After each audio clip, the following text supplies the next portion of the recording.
बिस्मिल्लाहिर्रहमानिर्रहीम अस्सलाम वालेकुम। मैं वकास खान और मेरे साथ बिलाल अहमद मौजूद हैं। अहम मौजू पर आज डिस्कशन करेंगे।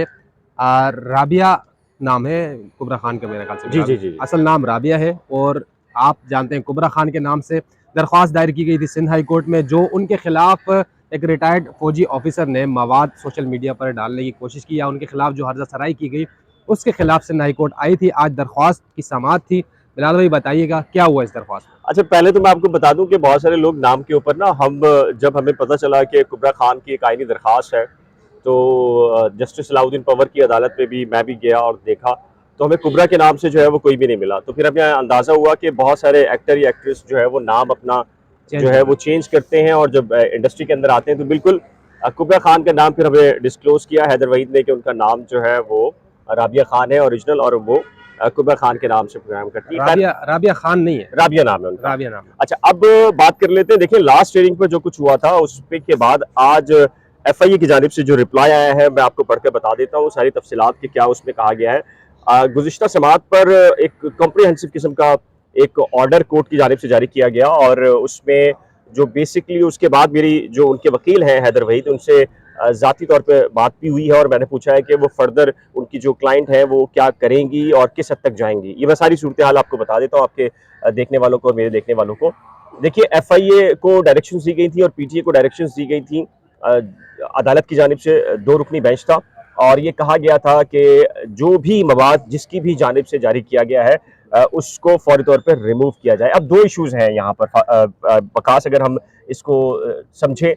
एक तो ये है कि जो बराह रास्त जो मेजर रिटायर्ड आदिल राजा हैं, उन्होंने जो कुछ भी कहा, तो उन्होंने तो अल्फाज का पहला जो, यानी कि जो नाम होता है उसका पहला वर्ड यूज किया, ताकि उनको अंदाजा था, और जिसने भी उनको बताया था बिल्कुल ठीक बताया था कि इस पे कानूनी कार्रवाई उस तरह की बनती नहीं है। लेकिन हुआ ये कि उन नामों को जोड़कर बहुत सारे यूट्यूबर्स, अनफॉर्चुनेटली पाकिस्तान में चूंकि इतने कवानीन सख्त नहीं है, और यूट्यूबर्स अपनी मर्जी से कुछ भी किसी की भी पगड़ी उछाल सकते हैं, किसी की भी इज्जत को नीलाम कर सकते हैं, और यहाँ चेक एंड बैलेंस नहीं है यूट्यूब के ऊपर।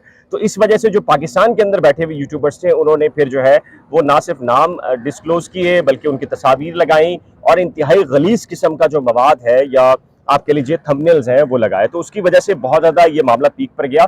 तो सिंध हाई कोर्ट ने महसूस किया कि बिल्कुल अगर कोई ऐसा मैटर है तो पीटीए और एफआईए दोनों कार्रवाई करें, और तमाम तर जो मवाद है उसको रिमूव किया जाए।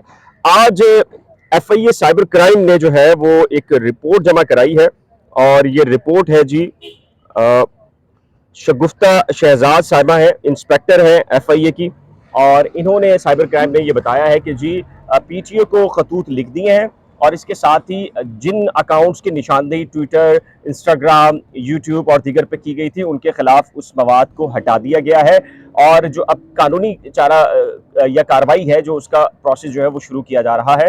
तो एक रिपोर्ट उनकी जानिब से आ गई है। वो कौन कौन से अकाउंट्स थे, ट्विटर के अकाउंट्स कौन से थे, इंस्टाग्राम के कौन कौन से थे, यूट्यूब के कौन कौन से थे, तो उसके बाद जाहिर है कि उनके खिलाफ कार्रवाई बाकायदा तौर पर होना शुरू हो चुकी है। आपके इल्म में होगा कि जो आदिल राजा हैं, उन्होंने तो बाज़त भी की है, और उन्होंने ये भी कहा कि जी उन्होंने चूंकि बराह रास्त नाम नहीं लिए, उन्होंने अपने आप को थोड़ी सी क्लैरिफाई किया, तो नाम नहीं लिए, तो मेरा उनके बारे में ये कहना हर किस मतलब नहीं था।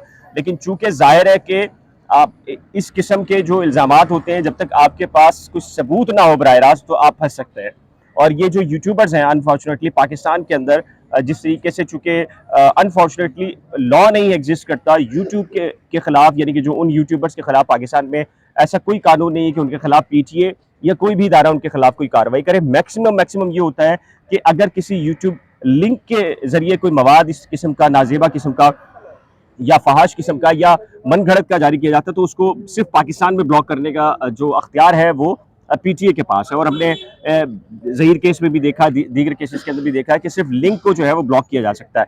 तो अब बाकायदा कार्रवाई शुरू हुई है। अच्छा, अब मामला ये है कि क्या जो कुबरा खान है वो इस केस के बाद डेफिमेशन की तरफ जाएंगी आदिल राजा के अगेंस्ट, या फिर दीगर जो कानूनी चाराजोई है वो करेंगी। इस पर मेरी हैदर वही से बात हुई, तो उन्होंने कहा कि हमारा जो मेन पर्पस था वो पूरा हुआ है, यानी कि उनके क्लाइंट के अगेंस्ट जो मवाद आ रहा था पहली स्टेज के ऊपर वो रुके, रिमूव हो, और उसमें उन सब के खिलाफ कार्रवाई हो। तो वो ये समझते हैं कि उनका जो बेसिक टारगेट था वो अचीव हो गया है।